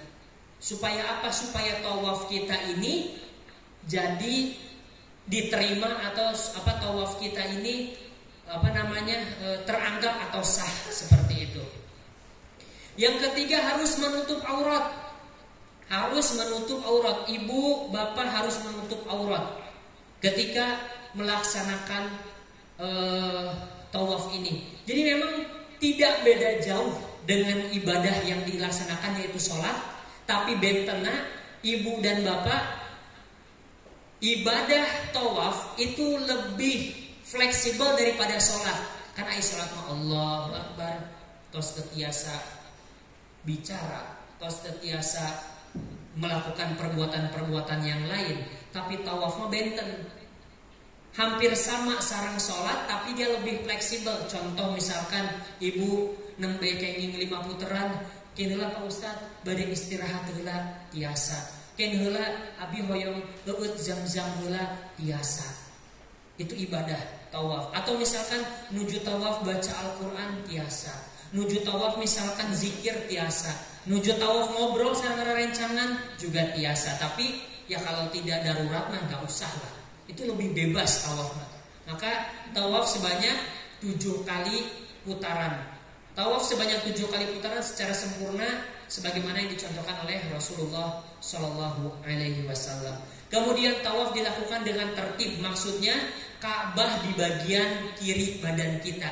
Tadi, Ustaz Nabi mah tuh hoyong Ka'bah di bagian kiri, hoyong lawan arah we, pasti katabrak. Soalnya sadaya jalmi Ka'bahna di sebelah kiri. Kemudian yang keenam berurutan, artinya setelah mengerjakan putaran pertama dari Hajar Aswad ke Hajar Aswad yang selanjutnya tidak terpotong dengan hal-hal yang tidak diperlukan. Contoh misalkan tos kenging 6 putaran, tiba-tiba aya rencangan manggil ngobrol heula, curhat heula sama rencangan terus diteraskeun deui teu tiasa kitu.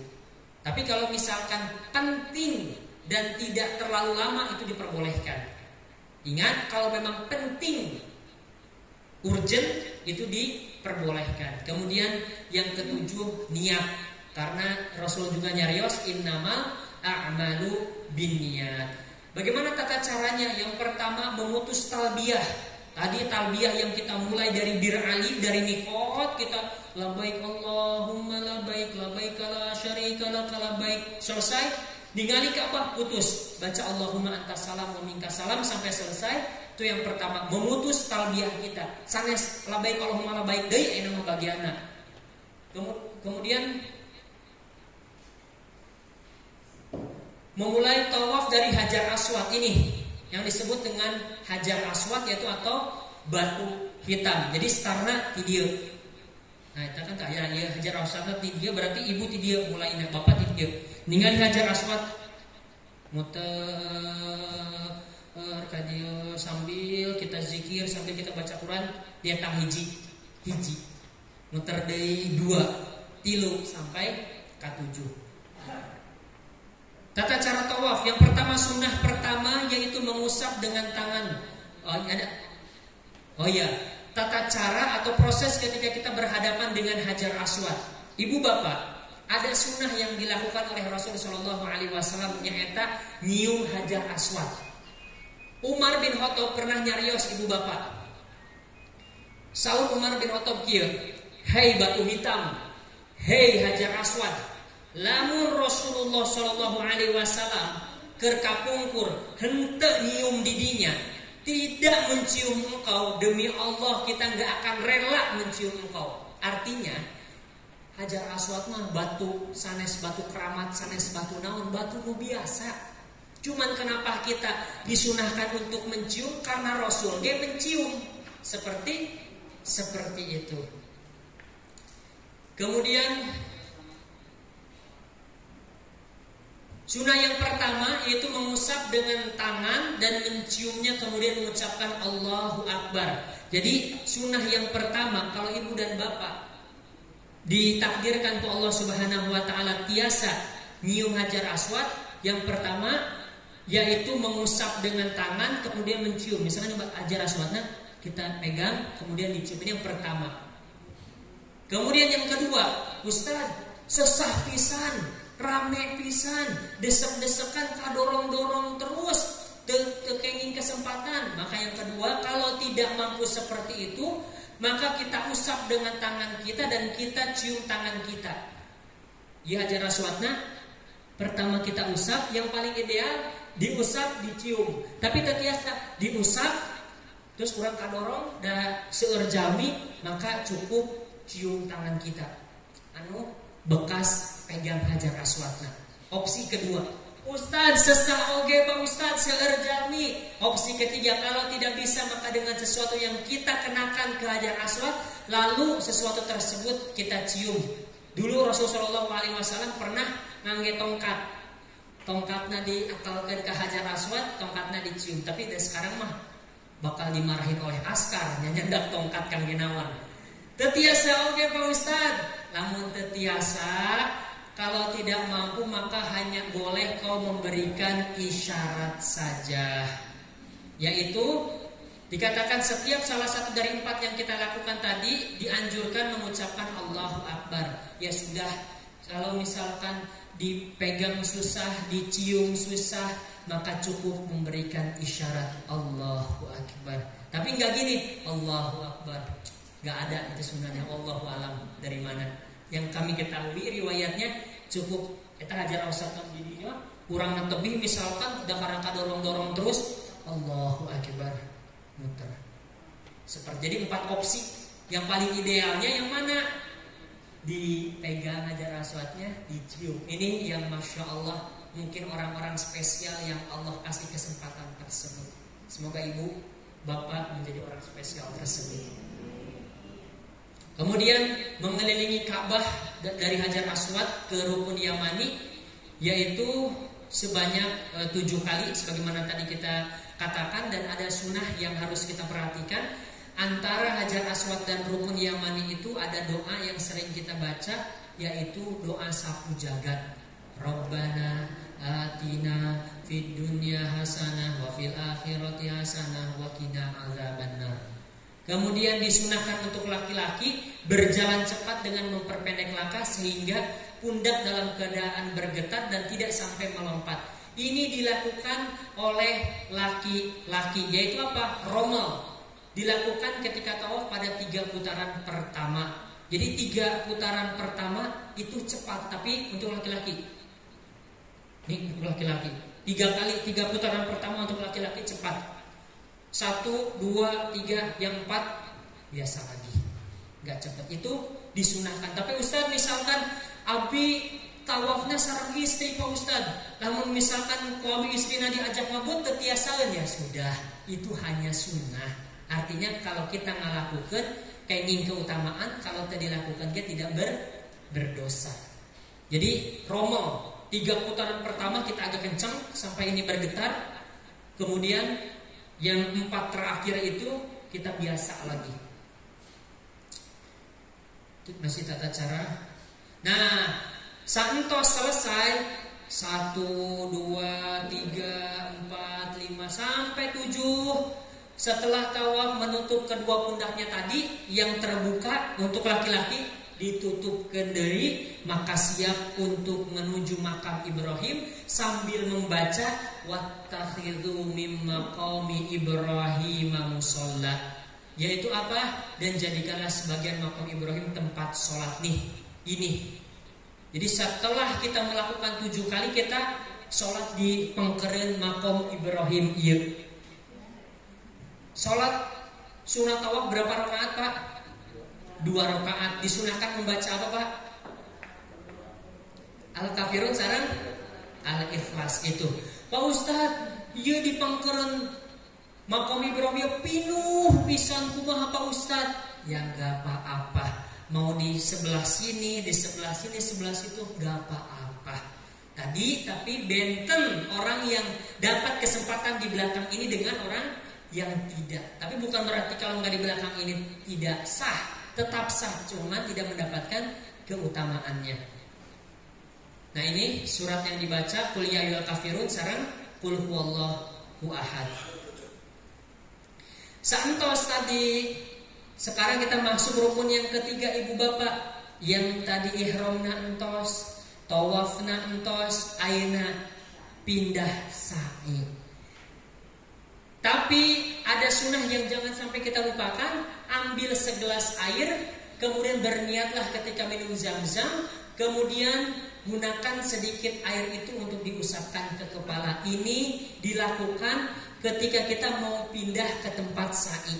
Jadi entos melakukan tawaf, entos melakukan sholat, beut zam-zam, bismillah ngadu nganggeula, terserah doanya, doa yang baik-baik, beut sesana anak ieukeun. Ini sunnah. Kalau jika memungkinkan, sekali lagi jika memungkinkan. Jadi sa'i itu adalah kita melakukan perjalanan dari Safa Marwah. Dari Safa ke Marwah di etang salep 1 putaran, Safa Marwah 1. Kemudian tata caranya, gimana tata caranya? Ketika hendak mau naik ke Bukit Safa, kita membaca firman Allah surat Al-Baqarah ayat 158. Ustaz acan hafal, insya Allah nanti akan diberikan buku saku, dicandak, dibaca, diperhatikan. Bacaannya inna safa wal marwata min sya'airillah.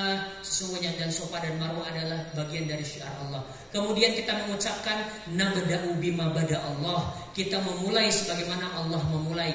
Kemudian kita naik ke Bukit Safa. Kemudian misalkan Bukit Safanya di sini, kita naik ke Bukit Safa, kemudian menghadap ke Ka'bah sampai kita melihat Ka'bah. Lalu jika memungkinkan kita membaca ini 3 kali. Allahu Akbar, Allahu Akbar, Allahu Akbar. La ilaha illallah wahdahu la syarikalah. Lahul mulku wa lahul hamdu yuhyi wa yumitu wa huwa ala kulli syai'in qadir. La ilaha illallah wahdahu anjaza wa'dah wa nasara 'abdah wa hazamal ahzaba wahdah. Ini dibaca ketika kita berada di Bukit Safa. Kemudian ketika kita melihat Ka'bah, dibaca 3 kali, baca 1 kali, baca 2 kali, baca 3 kali. Kalau misalkan kita ada kesempatan baca 1 kali, masih ada waktu kosong untuk ke yang 2 kalinya, kita boleh doa yang lain. Kita boleh minta yang lain, minta rezeki, minta anak soleh, minta diberi ketenangan, minta utang dilunaskan, terserah. Itu diperbolehkan. Kemudian disunahkan berlari-lari kecil dengan cepat dan sungguh-sungguh di antara 2 tanda lampu hijau. Ini ibu bapak hanya bagi laki-laki saja dianjurkannya. Kalau tadi lagi tawaf juga kita diperintahkan untuk romal, untuk agak cepat, maka di sini nanti ada tandanya. Ini pun kita disunahkan untuk mempercepat. Maka tata cara sa'i itu pertama naik ke Bukit Safa, baca ini, insya Allah nanti ada buku. Ininya buku sakunya yang ibu bapak biasa baca, nggak perlu dihafal juga nggak apa-apa, hanya penting dibaca. Inna Safa wal Marwah. Kemudian mengangkat tangan, kemudian menghadap ke Ka'bah, mengangkat tangan seperti ini, kemudian bertakbir 3 kali, Allahu Akbar, Allahu Akbar, kemudian membaca kalimat tauhid ini. Ustadz gening panjang kia, insya Allah kalau ada catatannya mudah. Insya Allah kalau ada catatannya mudah. Kemudian tidak ada khusus ketika sa'i, hanya saja sahabat Ibnu Mas'ud radhiyallahu anhu itu membaca doa Rabbighfir warham innaka antal a'azzul akram. Ini biasanya doa yang kita baca ketika sa'i dari Safa ke Marwah. Kita baca ini, ya Allah ampunilah hamba, ya Allah rahmatilah, karena Engkau Maha Perkasa.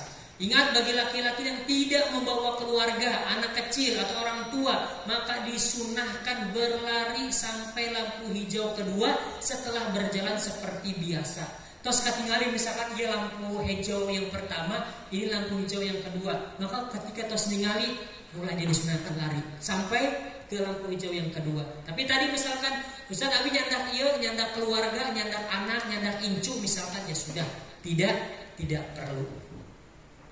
Adapun bagi wanita berjalan seperti biasa dan didampingi oleh mahramnya. Nah, ini terkait dengan denah sa'i.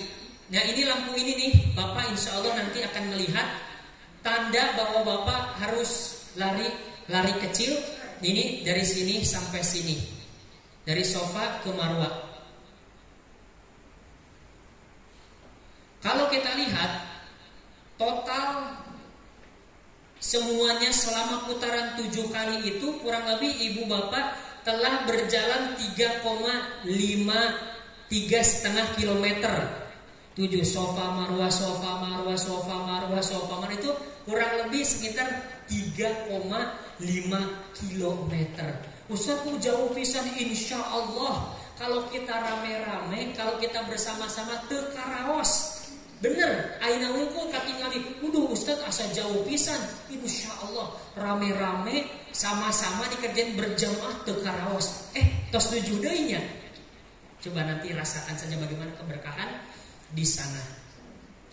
Nah, rukun yang terakhir ibu bapak yang semoga Allah muliakan, berihramna entos. Kemudian yang kedua apa tadi Bu? Tawaf nokatilu apa Pak? Sa'i entos beres 7 kali, sofa marwah tos 7 kali, maka selesai di marwah kita melakukan tahalul. Bagi yang melaksanakan umroh maka dia bertahalul. Tahalul merupakan kewajiban umroh dan haji. Jadi tahalul teh kalau biar mudah kita pahami buka puasa. Nah, janten tahalul teh buka puasa. Lamun puasa dibuka eueut sareng minum, lamun umroh dikeureut rambutna janten tos berbuka. Jadi gampilna tahalul teh buka puasa lah gitu. Anu tadi ngangge wangi-wangian tekenging, bermesraan tekenging, berhubungan badan tekenging, ngangge topi tekenging, lamun tos buka puasa, lamun tos tahalul kenging sadayana. Bisa dipahami Ibu Bapak? Ya, supaya lebih mudah nih. Nah, bagaimana mencukur rambut? Ada 2 cara. Yang pertama diplontoskan Bapak Ibu, tapi ini khusus Bapak Ibu tidak. Khusus Bapak, yang pertama caranya digundul habis, botak. Yang kedua memendekkan seluruh, atau mungkin kata bahasa Cianjur mah dicepak lah. Ustadz, bentennya apa Ustadz antara yang digundul diseepkeun sareng anu dicepak kumpul? Benten ibu bapak, yang pertama jalmi anu ngagundul tepika gundul pisan maka akan mendapatkan doa dari Rasul sallallahu alaihi wasallam 3 kali. Rasul sallallahu alaihi wasallam nyarios Allahumma arhamhil muhallikin, Allahumma arhamhil muhallikin, sampai Rasulullah 3 kali. Rasul mengatakan, ya Allah rahmatilah orang yang menggundul kepalanya, ya Allah rahmatilah orang yang menggundul kepalanya. Kemudian para sahabat nyarios, wamal muqassirina ya Rasulullah. Terus ya Rasulullah anu teu digundul ngan cuman dicepak kenging doa ti Rasul teu kenging ngan sakali. Anu digundul pelontos 3 kali kenging doana, anu dicepak ngan sakali. Mangga itu kembali ke kebijakan bapak-bapak saja. Sada bimar ada isin euy lamun misalkan bade digundul rata mah kunaon bisi uwih ka Indonesia teh dipanggil Pak Haji misalkan. Terserah silakan. Itu kebijakan bapak-bapak. Tapi kalau kami menyarankan ahsannya kan enggak tahu ya ini berapa kali dalam seumur hidup, dibotak sajalah biar didoakan oleh Rasulullah sebanyak 3 kali. Rasul sallallahu alaihi wasallam laisa 'alan nisa'i halqun innama 'alan nisa'i taqsir. Saur Rasul sallallahu alaihi wasallam kangge wanita mah sanes dibotak. Kalau wanita dibotak ke bapak-bapak marah semua. Kangge wanita teu aya dibotak, tapi bagi wanita cukup dicukur rambutnya segimana ukurannya Bu? Betul. 1 ruas jari. Imam Ahmad mengatakan mencukur setiap ujung rambutnya sepanjang ruas jemari segini aja. Mau minta bantuan sama temannya silahkan, mau sendiri juga silahkan, tapi perhatikan jangan sampai katingali auratna. Itu jangan sampai terlihat auratnya. Nah ini cara tahallulnya. Bagi laki-laki boleh dua cara. Yang pertama diplontoskeun, dicukur seep, ieu doana didoakeun ku Nabi 3 kali. Pak Ustad abi isin, mangga dicepak tapi ngan didoakeun sakali. Ini untuk perempuan ada 2 cara. Bisa cara seperti ini, bisa cara seperti ini, tapi yang jelas ukurannya sekian saja. Ya kurang lebih 2 cm lah, 2 cm. Nah ini insya Allah nanti bapak-bapak kalau mau digundul, ditahalul ini.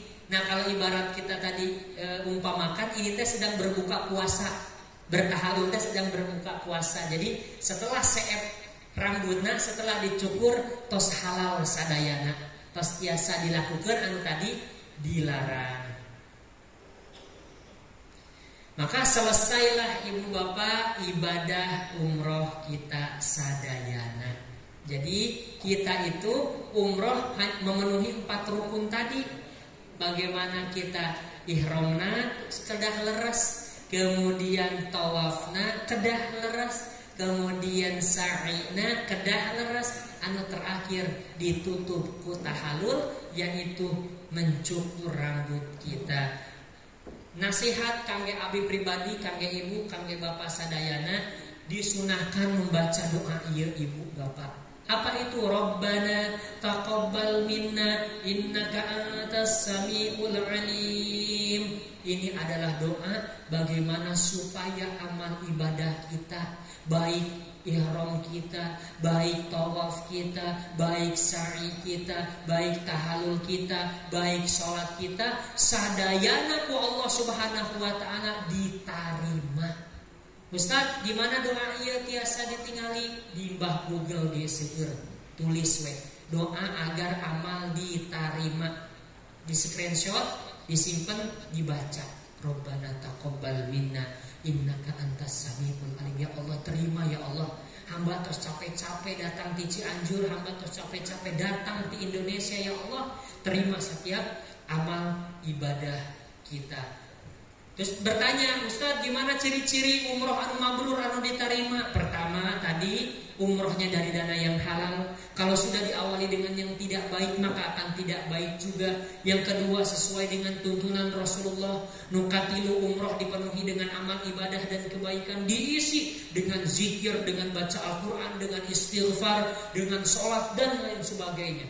Kesempatan emas itu kita gunakan sebaik mungkin. Yang ketiga, sepulang dari umroh keadaannya semakin baik. Contoh, satu acan umroh jalmina teh temperamen, sealit-alit mangkok, sealit-alit misalkan mukul, sealit-alit dia omongan kasar. Begitu pulang dari tanah suci, geuning si bapak eta enak jadi benten, kumaha benten, terus tara amuk-amukan lagi misalkan, maka insya Allah itu tanda ciri Allah nerima amal ibadah kita. Tapi Ustaz, namun sauwih di kota Makkah beuki galak deui Ustaz. Wallahu a'lam bishawab. Wallahu a'lam bishawab. Jadi seperti itu. Demikian selesai sudah amalan umrah yang bisa kita paparkan kesempatan yang berbahagia ini. Kurang lebihnya kami mohon maaf. Semoga ibu bapak sadayana resmi menjadi tamu Allah Subhanahu wa taala, bisa berangkat dengan selamat serta bisa pulang ke negeri tercinta juga dengan selamat.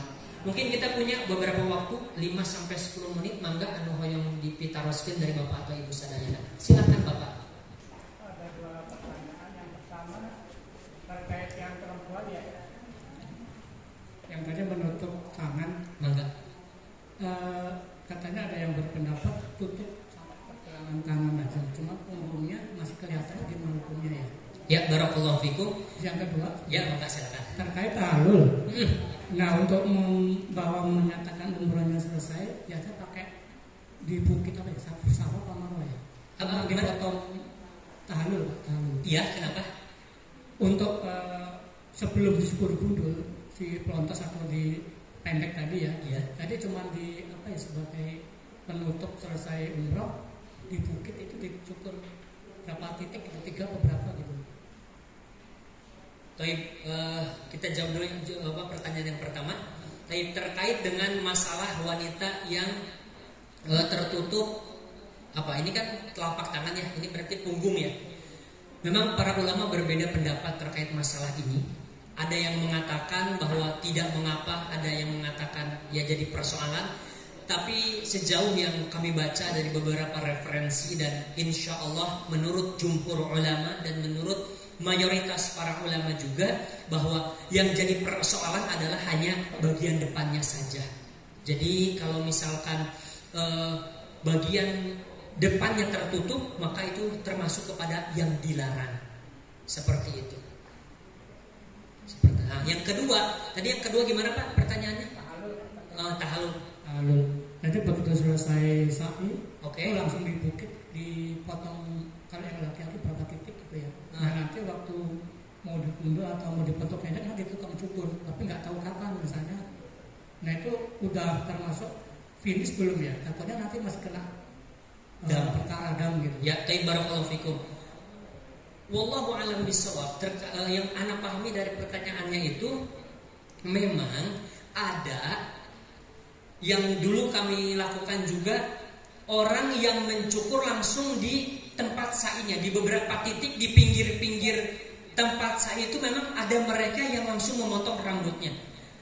Yang jadi permasalahan adalah anak kurang mengerti terkait tadi yang Bapak sampaikan, misalkan harus beberapa titik dulu. Wallahu alam, sejauh ini riwayat tersebut belum kami dapatkan. Cuman yang kami dapatkan adalah ketika selesai sa'i, selesai 7 kali, selesai semuanya sa'i, tinggal tahallul, tinggal buka puasa lah ibaratnya.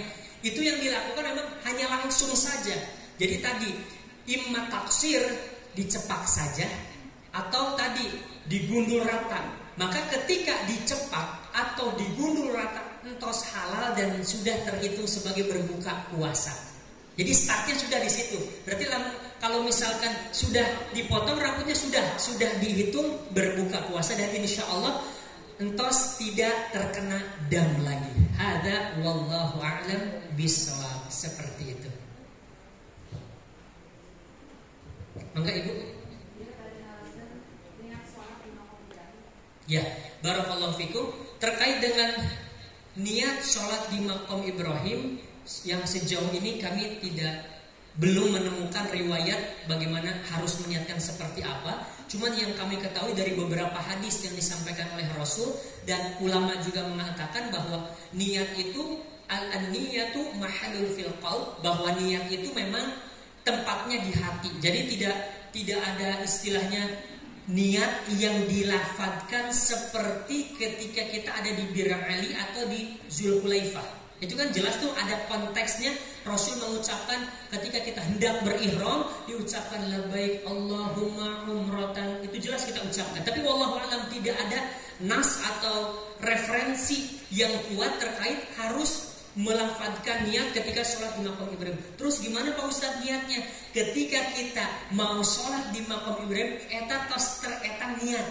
Bisa dipahami? Ketika kita datang nih, milarian Maqam Ibrahim ditaros, milarian naon, milarian Maqam Ibrahim badi naon, badi sholat tos dietang niat. Itu yang kami ketahui. Jadi ketika kita cari Maqam Ibrahim di paling mana, kita hoyong sholat 2 rakaat, itu sudah terhitung sebagai niat. Ada wallahu a'lam bishawab. Mangga Bapak. Itu untuk sholat 2 rakaat di Bir Ali.